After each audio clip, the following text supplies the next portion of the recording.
किती माणसं अशी असतील जी आपल्या कुटुंबापेक्षा समाजाचा इतिहास महत्त्वाचा मानतील. स्वतःचं कुटुंब उघड्यावर ठेवून समाजाच्या आठवणींचं घर बांधायला निघालेला हा माणूस होता. हा त्याग जगात खरंच दुर्मिळ आहे. आणि मग तो दिवस उजाडला. 7 डिसेंबर 1956. डॉक्टर आंबेडकर यांची अंतिम यात्रा निघाली होती. राजगृह ते दादर चैत्यभूमी.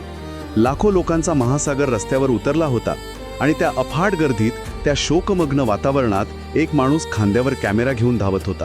नामदेव वाटकर. ती परिस्थिती चित्रित करण्यासाठी अत्यंत कठीण होती. प्रचंड ढकलाढकली, गोंधळ, लोकांच्या भावनांचा बांध फुटलेला होता. अशा स्थितीत तो महागडा नाजूक कॅमेरा सांभाळणं, तो स्थिर ठेवणं आणि महत्त्वाचे क्षण टिपणं हे एक प्रचंड मोठं आव्हान होतं.